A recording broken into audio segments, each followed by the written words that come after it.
Alrighty, so thank you once again, Pete, for coming out here today. We did about a 5-hole on-course lesson.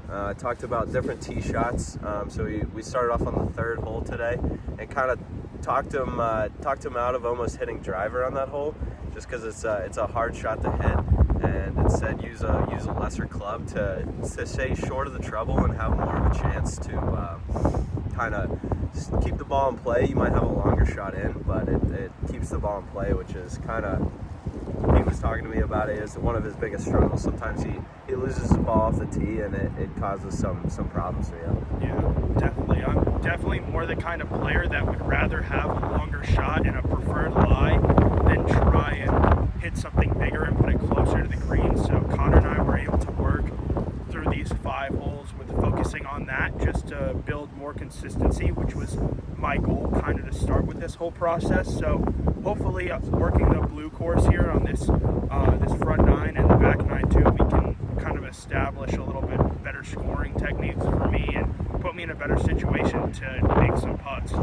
Absolutely. And then we talked about uneven lies, especially balls below the feet.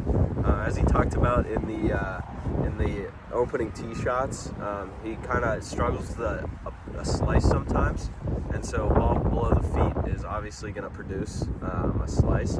So we kind of talked about kind of getting down a little bit lower, almost thinking like he's in a chair, and so kind of getting him more comfortable with that and getting him down closer to the ball to make better contact. So how do you feel after that little session there?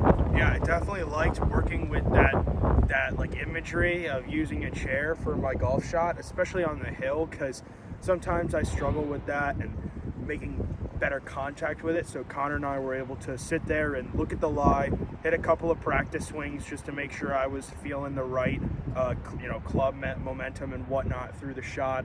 And so working on that lie, I think I'll be able to use that around the other hilly areas on the blue course and build that into my wedge game as well, not only irons. Absolutely. And then the kind of last thing we talked about was just aim. So kind of aiming for your misses, and we really talked about it with the uneven lies.